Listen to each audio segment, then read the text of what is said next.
of the kingdom of God, we described the nature of the kingdom of God, how the kingdom of God is described in the Bible. The first thing we told you is that it's called the kingdom of God in Mark chapter 1 verse 15, and it's called the kingdom of heaven in Matthew chapter 3 verse 2, and it's called also, thirdly, the kingdom of their Father, the kingdom of our Father, Matthew 13:43, and number 4 is called the kingdom of my father's kingdom. That's Jesus Christ, referring to the kingdom of God as his Father's kingdom. And number 5, in Ephesians 5:5, we are told the kingdom of God is described as the kingdom of Christ and of God. Then lastly, we saw it in Colossians 1:13. The kingdom of God is called the kingdom of the Son of his love. We told you that the kingdom is not salvation experience, it's more than it, and the kingdom is more than the church. Do you understand that? The kingdom is God expressing himself powerfully in all his works. So we want to press more to understand the nature of the kingdom of God. Let's read 1 Corinthians chapter 4 verse 20, and somebody to open to John 14 verse 23, another person to open to John 20 verse 22, someone else to take Isaiah 64 verse 1, and then let somebody also read Mark chapter 1 verse chapter 9 verse 1. Okay, who is reading? 1 Corinthians 4:20. Okay. The kingdom of God is not in word, but in power. For the kingdom of God is not in word, but in power. But in power. So the kingdom of God, if you are to describe the kingdom of God, it is an assertion of God's power in action. God's asserting his power in action. John 14:23. Yeah. If a man love me, Yeah. he will keep my words. Okay. And my Father will love him, and will come unto him, Yeah. and make our abode with him. Will make our abode with him. That is, God begins his spiritual rule on heart, in the hearts of his people and among his people. God begin a spiritual rule. So when we talk about the kingdom of God, we are talking about spiritual kingdom, not political kingdom. Please, do you understand that? It is spiritual kingdom, not political kingdom. Do you understand? No, we have defined kingdom naturally, literally to mean, a territory where there is a king or there is a queen as the leader, and we have the subjects. Is that clear? Now, in the idea of the kingdom of God, it is in spiritual sense that we also have a king and we have subject, and there is a territory, and it is a realm, and it is the realm of light. Are you following? Now, for anyone who belongs to that realm of light, which Colossians called the kingdom of the Son of God, the kingdom of the Son of his love. Now, there is this spiritual rule in the heart of all the citizens of the kingdom. Are you with me? the citizen. The citizen of the kingdom are those who are born again. Not all believers are born again. I believe you know that. Now, it is only in the heart of those who have the experience of regeneration. Are you following? Now, they are regenerated, and there is this rule, spiritual rule. Please come again with that John 14:23. Just please listen. Jesus answered and said unto him, yeah, if a man love me, if a man love me, he will keep my words. He will keep my words. And my Father will love him. My Father will love him. And we will come unto him and make our abode with him. Now, here you will understand when we say that the kingdom experience is more than salvation. You can't be saved and you don't love God. Hello? Do you hear what I said? You can be saved and not love God. You can be, to be saved means to be born again. Please, do you understand that? You can be born again and you don't love God. Let's come in the natural sense. It is not all the children that a father give birth to that they love him. Am I communicating to you? The Israelites, God declared to Pharaoh, he said, Israel is my firstborn. But 99% of them didn't love God. Am I communicating to you? Oh God, you are looking as though I have confused you.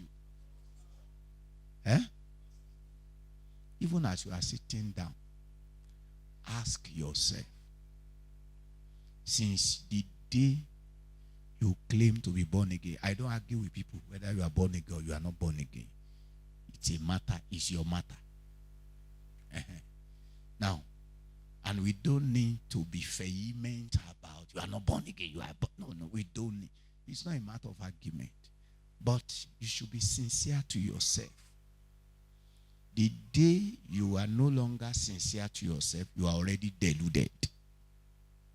And to be deluded, your life is already beyond repair. Anyone who has deceived him or herself to a point that he is deluded, God cannot comfort that person. Am I communicating to you? That's the scripture she read to us when she was leading us in prayer. Are you following me? Now, the point I'm making with you is this. Because Jesus, he made it clear. If a man loves me, he will keep my word. Now, the question we need to ask ourselves is this. Do we all born again? Does all the born again love God?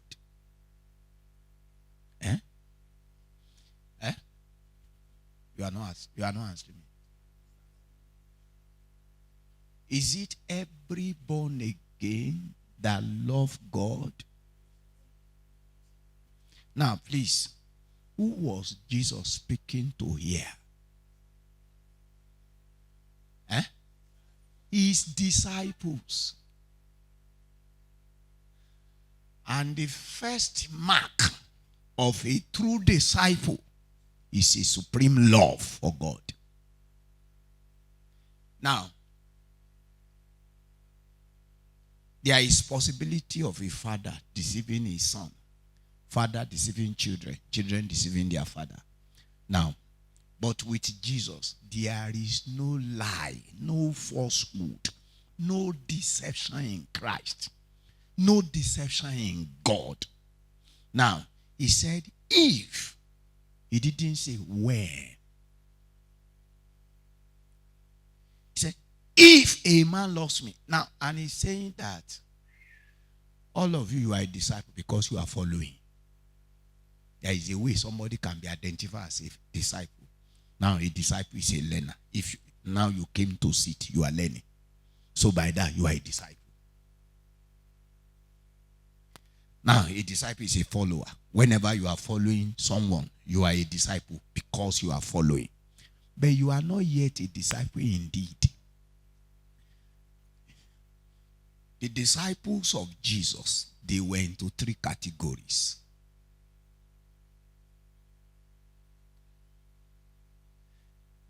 There were this set of disciples who were not truly disciples, yet they are following him.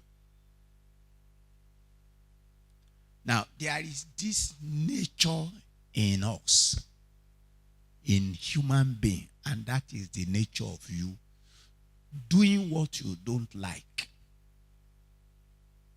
doing what you are not interested in doing, but you are just doing it.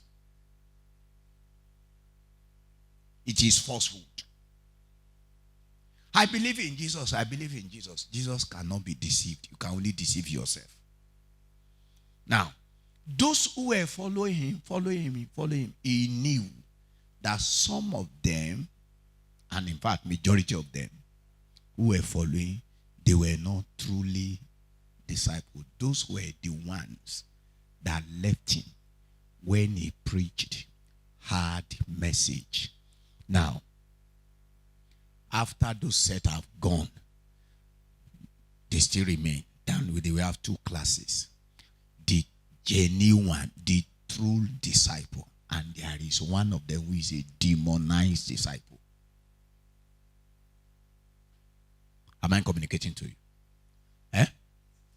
So, we are dealing with the kingdom of God. We are describing the kingdom of God. Now you will discover, why is it that in your life you have never seen God asserting his power in your action? It is just the condition for the establishment of the kingdom. Being born again is not an automatic ticket for the kingdom of God to be established in a heart.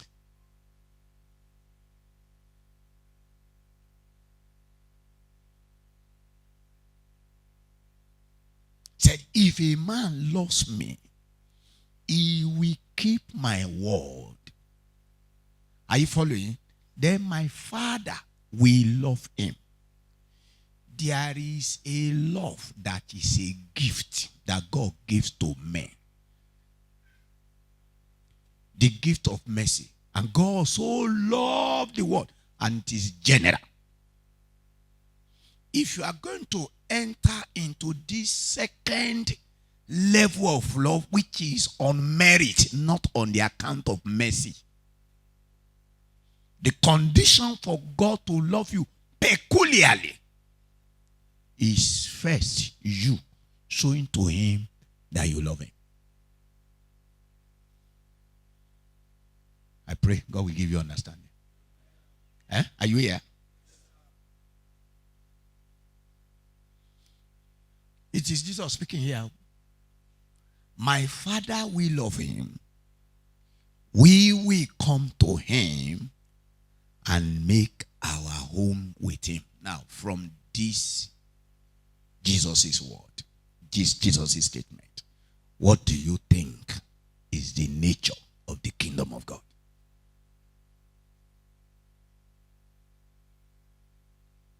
From John 14:23. What do you think is the nature of the kingdom of God? No. Love is the condition for the establishment of the kingdom of God. So what is the nature of the kingdom of God? No. God coming to dwell with you. He said, my Father and I, we will come to him and make our abode, our home with him. That's the kingdom of God.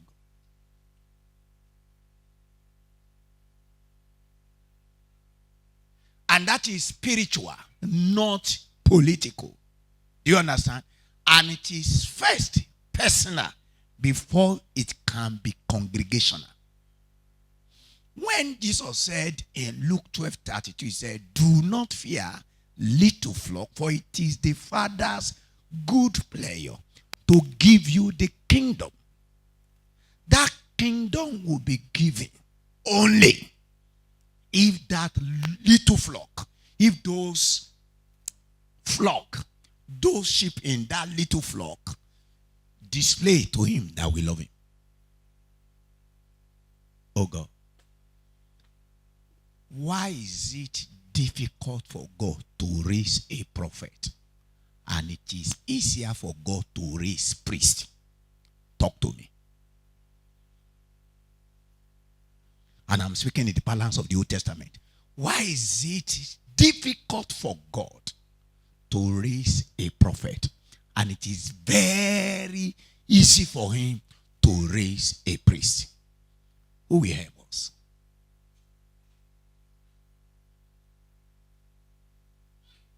Yeah, please do.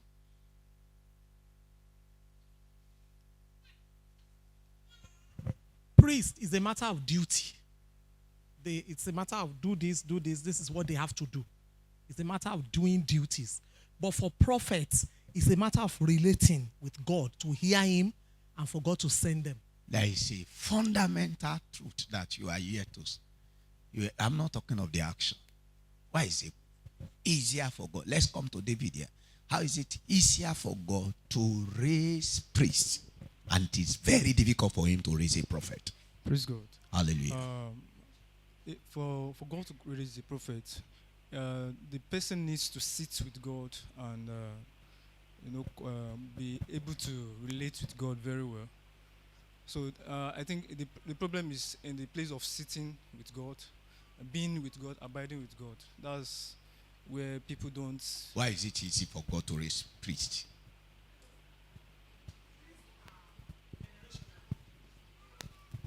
You are born to be a priest. Nobody. You are born to be a priest. They are generational.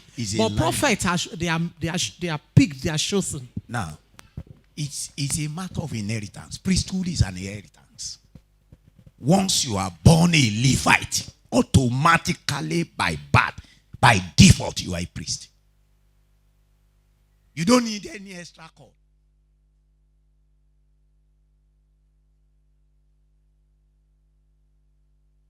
Do you understand? But for God to raise a prophet, he will call that prophet.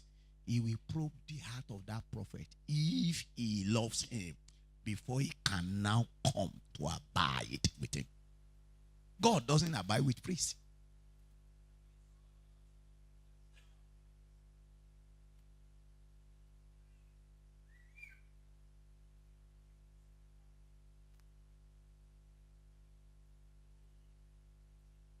The least it will cost God to raise a prophet is 20 years, 30, 40 years.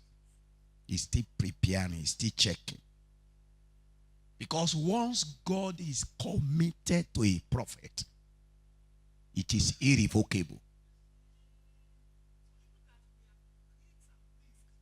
No, that is just an inheritance.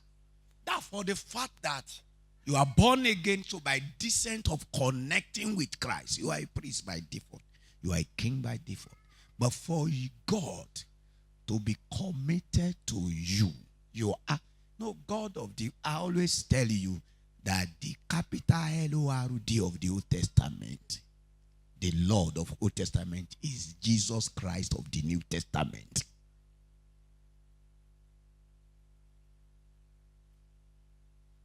God does not have double standard. Don't say it is time of grace. In fact, the time of grace, that is where the law is even amplified. The time of grace. Grace does not mean grace for liberty, for licentiousness. No. Jesus said, you have been told.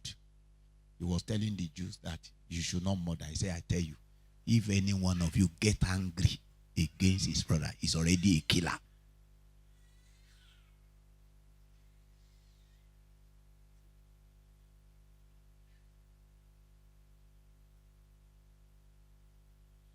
And the reason why the present day believers, they do not differ from the Israelites in the wilderness, we know that we are the same. The church of now is the same with the church of wilderness. There is no church in wilderness, but there is a congregation in the wilderness. If you want to elucidate, you say, yes, yeah, those ones, they were redeemed by the blood of animal. We are redeemed by the blood of Jesus. Now, character-wise, there is no difference. They worship idol. You see idolatry in the church. All of those things that happen to them is happening to us, even if not the worst. Am I communicating to you? So, when we tell you that the kingdom of God is greater than the church, is greater than salvation experience. Oh, do you understand? Huh? So, have you ever in your life proved to God that you love him?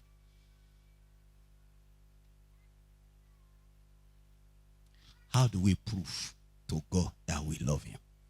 Let me hear you. How do we prove to God that we love him? How do we convince God? We need to convince him that we love him. Don't tell me we sing. I know we sing. We are liars. We are liars. When it comes to singing, if you want to know where believers lie so much, it is in song. We can put up emotionalism to deceive ourselves and to think that God is elated. And you know, even when we have even given ourselves impression that Kuriolo man, that's a lot of Gary. So how do we prove to him that we love him? Obedience. Okay? Who else again? Obedience. Sir? Prompt and immediate obedience. You give him complete obedience. Obedience. Okay, is that the only thing?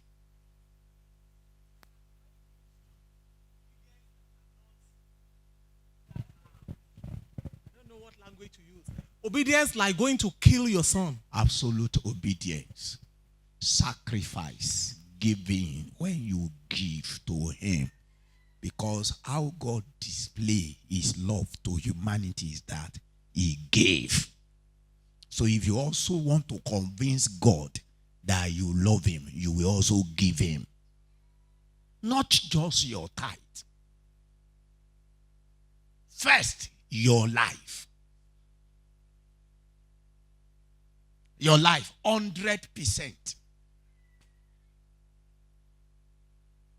I want to say your life 100%. It includes your spirit, your soul, your body. It includes your time, your talent, and your treasure. That is the completeness of a life. He who gives his life but does not give his time is a liar.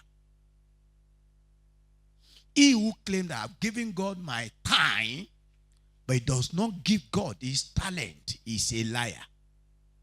And he who gives God his time and talent and does not give God his treasure is a liar.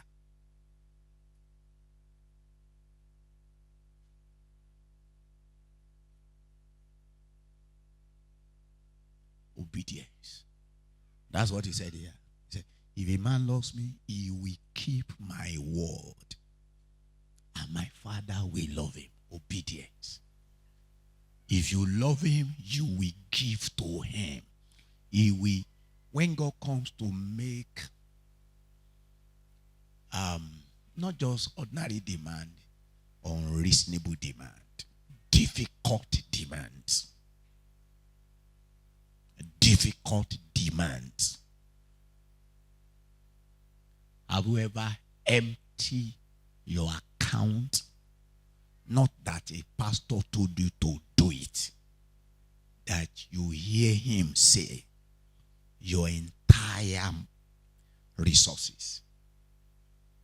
As it came to Mary, the sister of Lazarus, You know, the Lord, as she entered into that year, you know, many of us, we are celebrating Happy New Year, but God have never seen the new you in every Happy New Year that you have always shouted. But that year, the way Mary showed to God that she was a new person in the new year was that the Holy Spirit came to her to say, every of your money, the income that will come to your hand this year, keep it. You are not spending a dime there. And you know, for any reasonable person who hears such instruction, the next question should be, how will I survive? Imagine if she was on her own, she was no longer under her parent. Are you with me? How will I survive? How will I go to work? How will I eat? And I believe the Holy Spirit will have told her that don't worry about that. Only that every of your salary this year, every money that comes to your hand this year, keep it. And the next thing will be, okay, for what purpose? And God does not need to tell you the reason before you obey him. He tell you, I told you to keep it. Yes, sir. And she proved to God that she loved the Lord. Are you following me? She loved the Lord and she obeyed. Now, when the time come for God to spend that money, it wasn't Jesus that communicated to her what to do with the money. It was the Spirit of Christ, the Holy Ghost, that told her that go and buy the most expensive perfume. Whatever you will pour on Jesus must be expensive. If not, it is not God that requires it from you. Jesus will not take leftover from anybody. He is not a scavenger that will eat the garbage, that will eat from your garbage. No. He won't eat from your dustbin, not your leftover. Say, pour it and all. Don't reserve anyone. And God knew that that is going to cause an offense. And he did. But she obeyed. So ask yourself, have I ever loved God since I have claimed to be born again?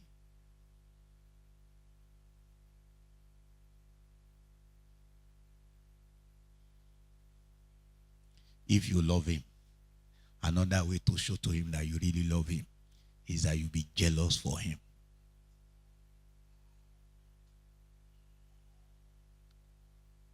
What pain God will pain you.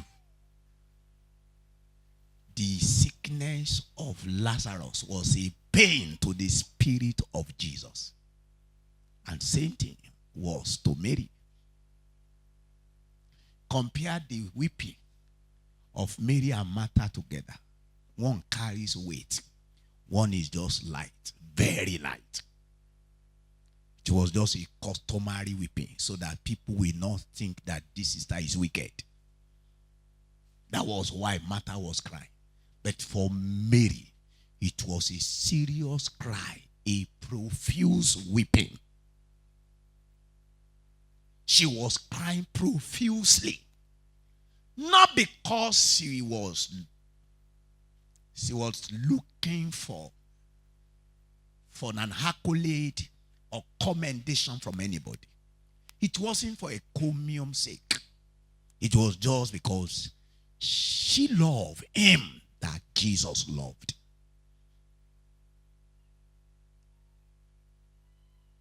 Twice Jesus wept when he was here. He wept first at the tomb of Lazarus. The second time he wept for Jerusalem. He said, oh, Jerusalem, Jerusalem. Matthew 23:29. He said, how have I, cover you, brood over you, but you will not. And because he saw their desolation.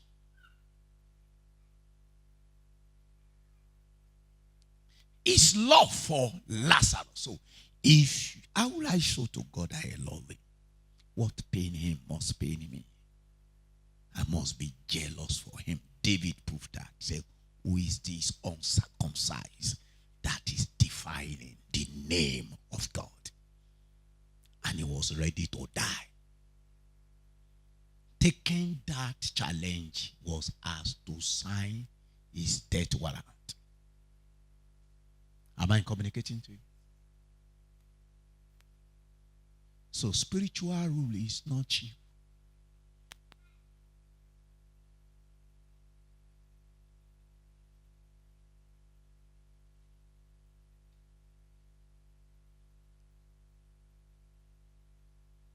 Am I communicating to you?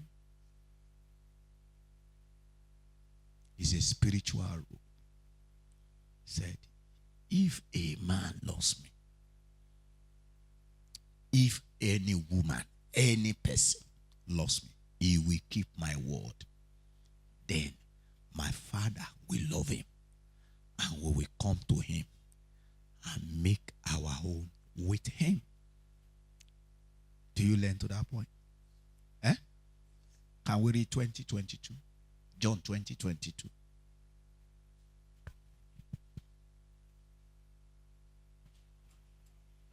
Eh? And with that, he breathed on them and said, he breathed on them and said, receive the Holy Spirit. Receive the Holy Spirit. Spiritual rule. That is the way Baba and the Son comes into a life. It's a spiritual rule. Please, do you get this now? Hello, do you get this now? The kingdom of God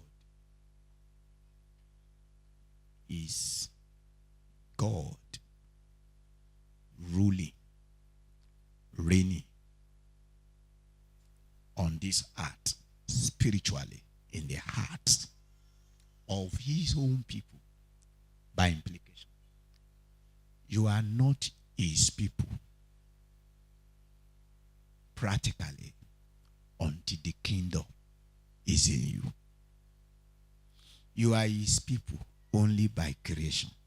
You can be his people by redemption, but you can't be his people substantially with the absence of the kingdom in your heart.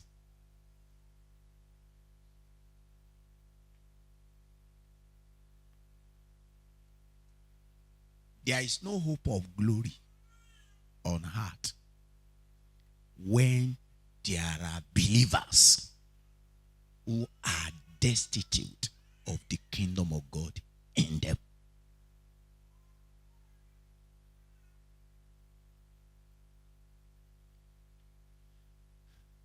When the king has not been enthroned, does the king have any power over the people? Does he even have any subject? No. You don't have the word of a king until a king is enthroned and coronated. David was anointed to be king, but he was not yet king because he hasn't been enthroned. Now, when he was enthroned just in Hebron for 7 years, his word couldn't cover the whole nation except to those who accepted him as king and coronated him as king. So he couldn't walk nationally until the rest came and said, thou art our king. When Saul was even around, you were the one leading our battles. You have fought many battles and you have won. Now we have come to submit. And the whole nation coronated him. And that was when he has power. Am I communicating to you?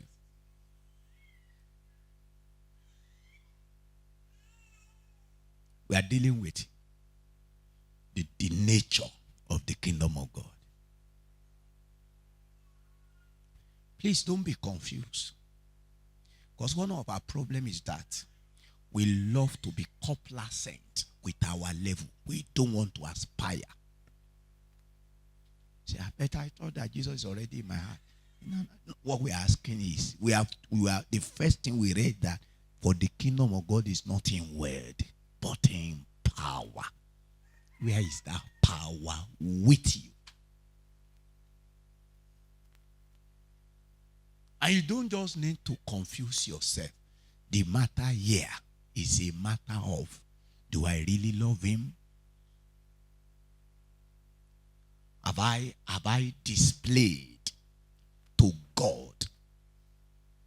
If I'm to appear before the jury of heaven and they ask me that, Joseph Oladapo Konla, how do you convince this judge or judges that you really love God? What do I have? What substantial evidence do I have to bring to the table?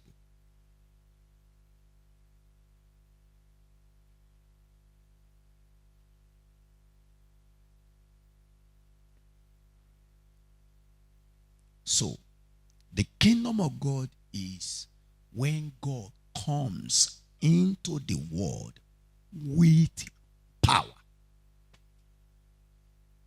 Isaiah 64 verse 1. When God comes into the world with power, that's the kingdom of God. So we have established first that it is in the heart. Are you with me? In the heart of individual, then in the heart of the congregation.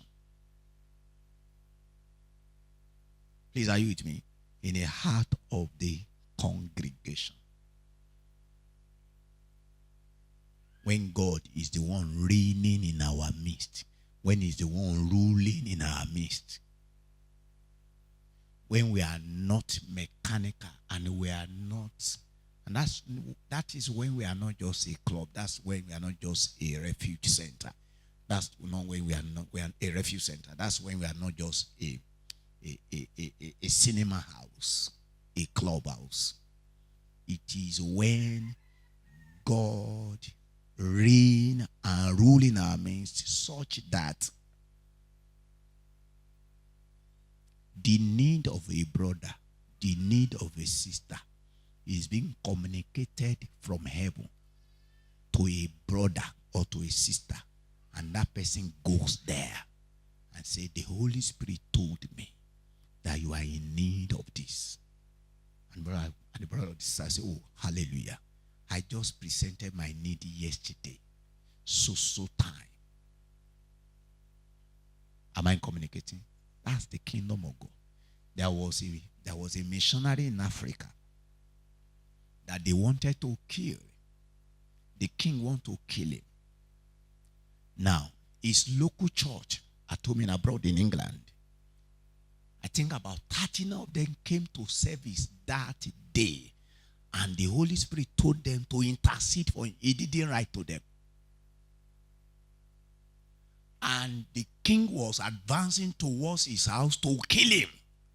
And the king said, 39 empty men surrounded his house, so he couldn't penetrate. 39 empty men the king saw physically. Now, while the man was waiting for his death, the king came and he didn't know anything until when the king asked him for him and said, and it was the one who asked the king, said, Sebi, you say you want to kill so. He said, we couldn't come. He said, we actually came, but we couldn't enter to your house because we saw 39 empty men that we cannot withstand. So we turn back. So, it was when he was sharing the testimony in his home church that the church secretary said, when was that? And he asked for the date. And they went to check the date of the church. That day, that evening, the church was praying for him specifically that God should protect him. So each person that stood in the place of prayer represented an empty angel. the king. Do you understand? That's the kingdom. We can be 39,000 today and pray, and just is one angel will not appear.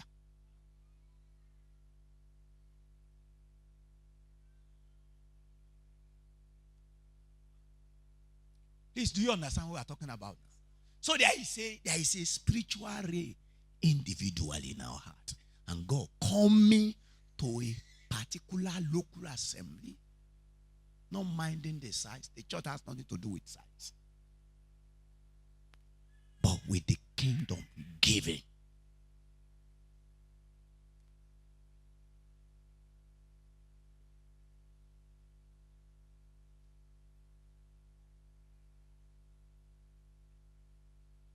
So you cannot rejoice yet when you are not led by God. When your heart is void of the eternal King.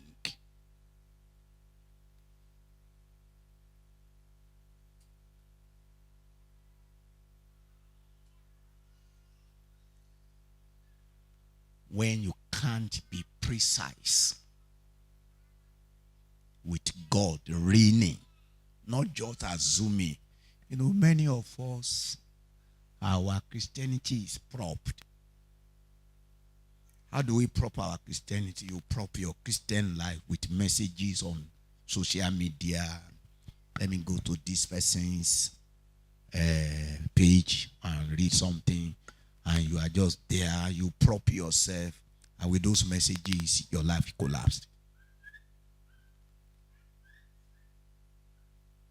If I will tell you this, would you like to hear this? If the kingdom coming to you, you don't need the support of any man of God. You hear what I say?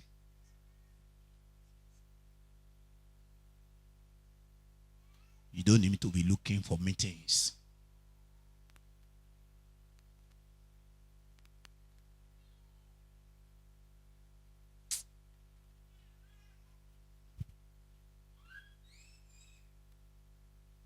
You will soon see. By the time we peruse Bible, you don't need. No, excuse me. When the glory descended, I'm asking you, when the glory descended, even Moses, was Moses able to do anything? Talk to me. When the glory descended in the tabernacle that Solomon, the temple he built, what happened to the priests? They ran away. The end of priestly duties is when the glory come. Brother, what is your name now? Banji, we didn't see you Bible study. Now, you know, you'll be having such reasons. You will need follow up. It is the kingdom that is not yet in your house. You say, my house is far. We don't have money.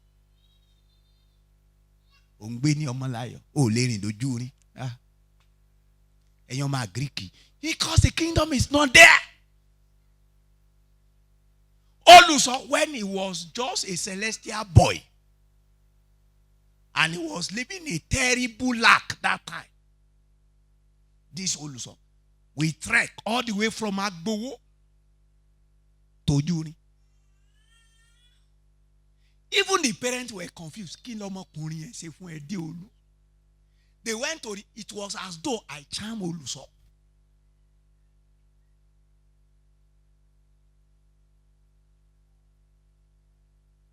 How did Oluso become my son?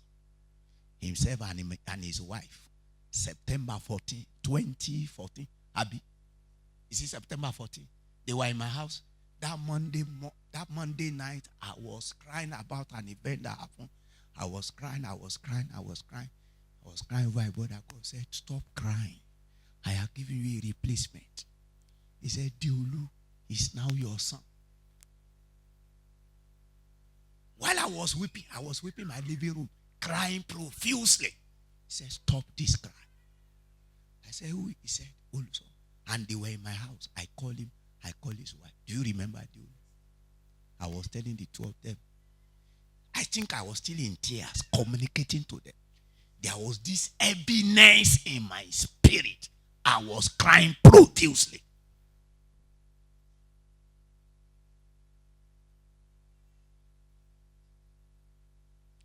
No, we are not. Give your life to Christ. Accept Jesus. We have followed Jesus. That sounds theoretical. And many times without substance.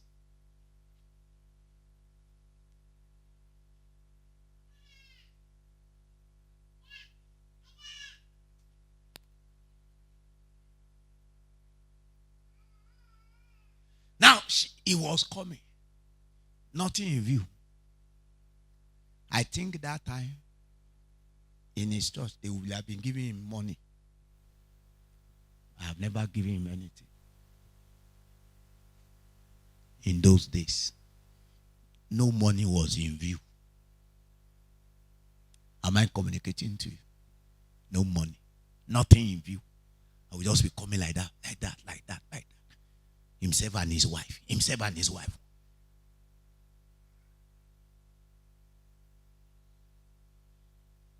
No, we can't force it. You know, when it's there, you can't do otherwise.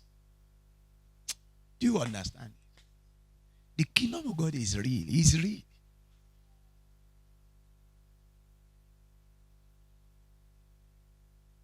You don't give excuse. And you know, the most beautiful thing about this thing is that you will not be doing it by struggle. You enjoy doing it. Go and ask Oluso. He was happily coming. In fact, for him, it was just like the message I preached during it. He discovered a field.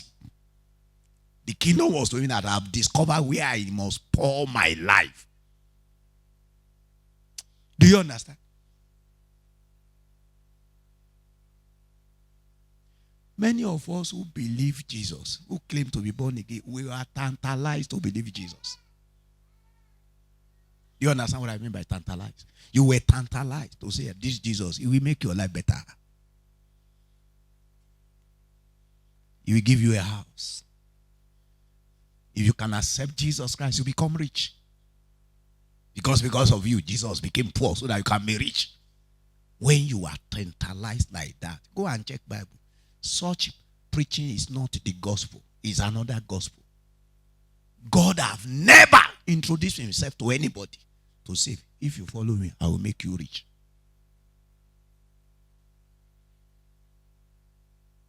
The prophet of old never preached such message. The apostles of old never preached such message. In fact, actually the gospel is meant for the poor.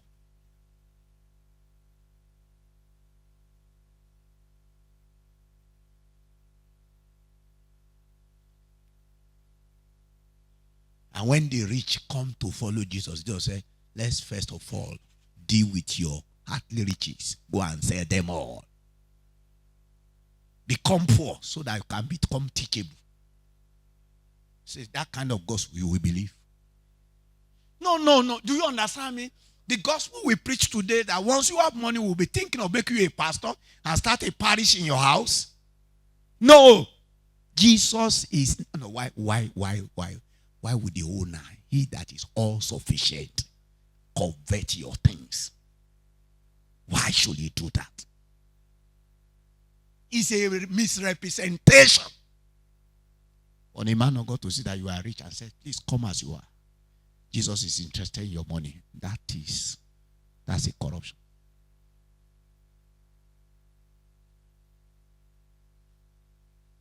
The guy that ran after Jesus and said, I want to be your disciple. Anywhere you go, say, come. We will not lodge in the best hotel.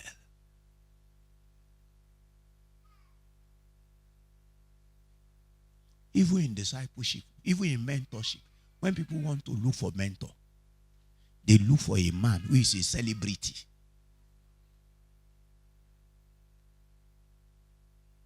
Nobody wants to identify with a man who is poor, even though he's wise.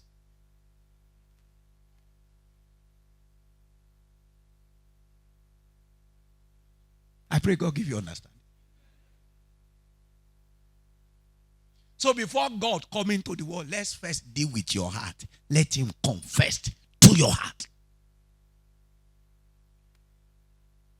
Desire the kingdom. And the condition for it from Jesus' word is show to him that you love it. In Yoruba land, they say the person we love, his house is never far. How do we show to him that I love him? I must be where he is. I think Domwe sang. He said, take me to the place where you are.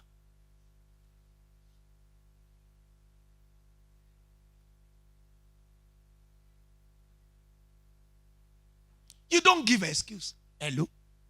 Do you know that people lost their marriages in those days because they want to follow Jesus? That you see women will have decided that today I am following Jesus. And that day, I don't know why it happens to some of us. Some of us, the day we had an encounter, that was the day the kingdom came into us. But some people, it is not the same.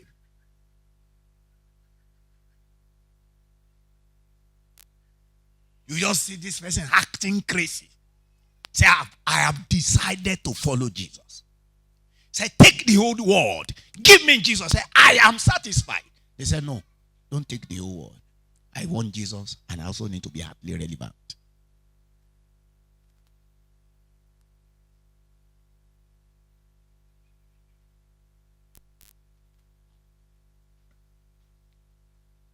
Please, do you follow this?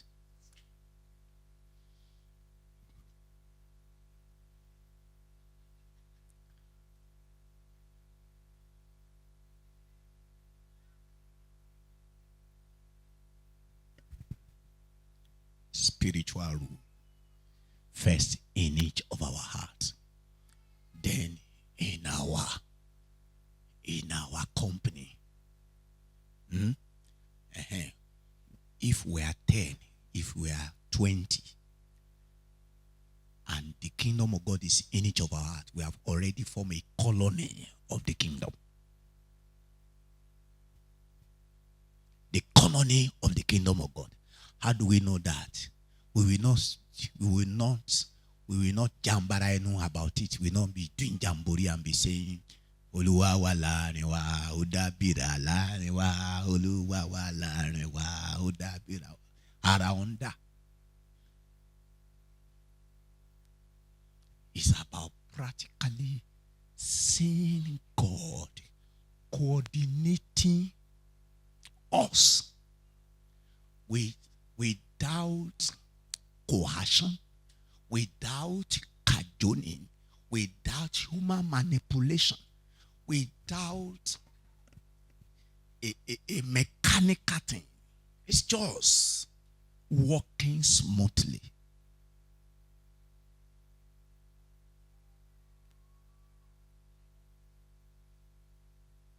That's the nature of the kingdom. So, another nature of the kingdom of God is God coming into the world with power. Give me Isaiah 64 verse 1.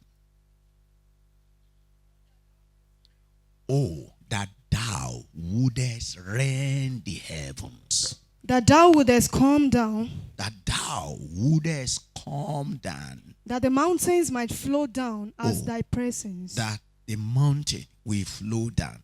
As thy presence. At thy presence. That is the kingdom of God.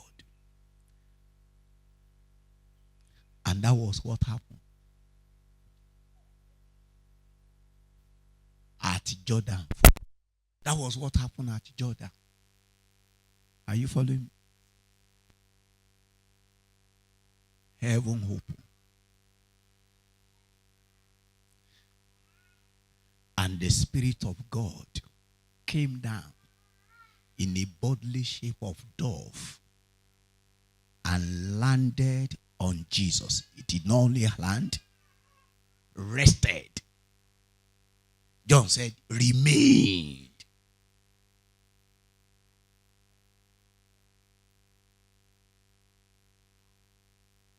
And what has that got to do with the world? Just to display to all the princes of darkness that the owner of the world has come.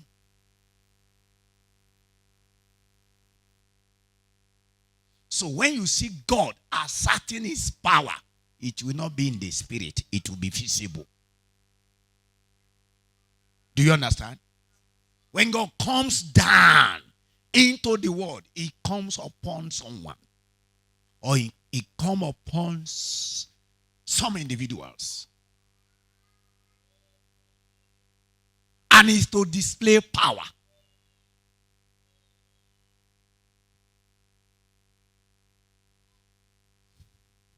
And Jesus did the same. Can you read Matthew now? Mark 9:1. Yeah? Okay. That there be some of them that stand here, Yeah. which shall not taste of death, till they have seen the kingdom of God come with power. Now, they saw the kingdom of God came in power on the day of Pentecost. Do you understand? I know what happened. Power was being displayed. Devils, demons were dethroned. Evil works of Satan were destroyed. Emancipation took place.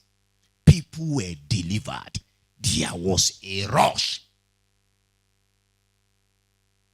Sinners came to Jesus. Hell was drastically devastated and depopulated. And heaven was densely populated. Please, do you understand this? Now, we must not conceive of this power as material, political, but as spiritual. Don't let anybody think that a time will come when the kingdom of God call, the kingdom, the power in Nigeria, the federal government, the state government, the local government, everything will just be, it will be just godly, Jesus everywhere. Anybody has that idea that the reason why I'm going to politics is that I want to colonize Nigeria and to be the kingdom of God, you are deceiving yourself. The kingdom is not a religion, political theocracy. Do you understand that? It is not a religion, political theocracy.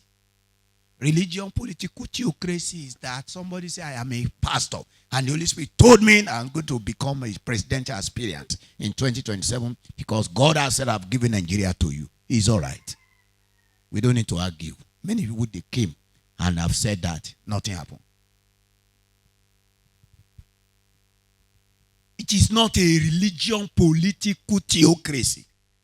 It is not a matter of social or political dominion over the kingdoms of this world.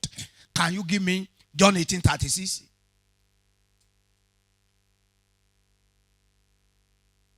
John 18:36. Huh? Jesus answered, Okay. my kingdom is not of this world. It's not of this world. If my kingdom were of this world, If it were to be of this world, then would my servants fight, my servant will have fight. that I should not be delivered to the Jews. Do you understand? But now is my kingdom not from hence. It's not from here. Will Jesus be able to snatch political bucks the way they do? Can Jesus do that in any of his disciples to say, get them, rob them, kill them? No. Jesus said, my government is not here. This kingdom is not a political, not a religious, a political theocracy. Am I communicating to you? So God does not intend at this time, not forever. Do you understand? At this present time, God does not intend to redeem and to reform the world through social or political activism or through violent action. You can't say, we no go agree, oh, we no go agree. Christian will not do that. It is ungodly to do that.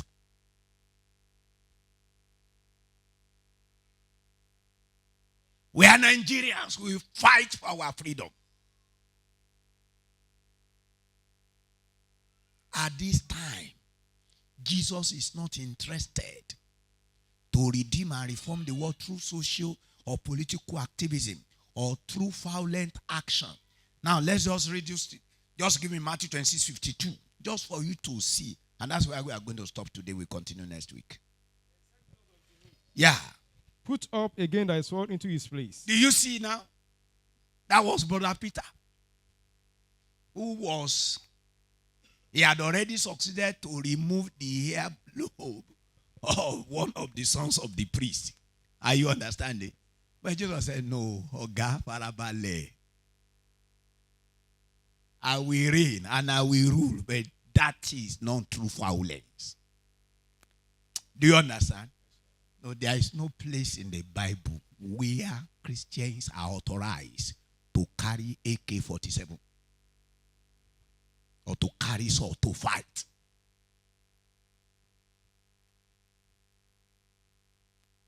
No.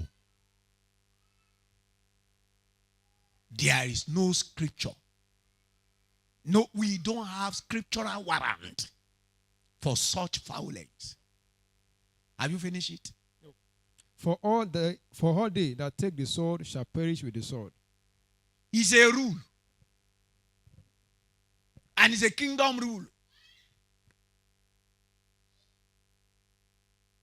If Peter had succeeded to kill that guy, he would have died prematurely.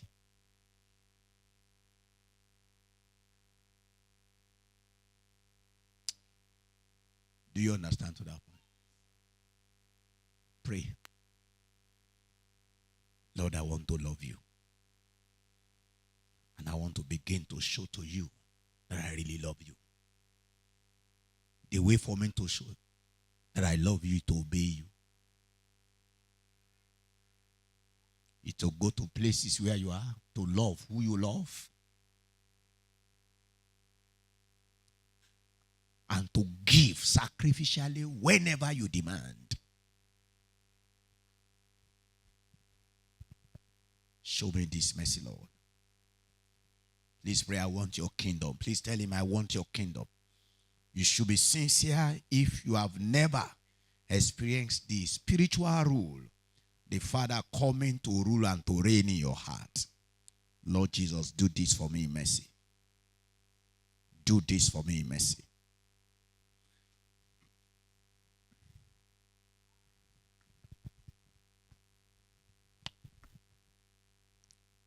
Lord, we thank you. Glory be to your name.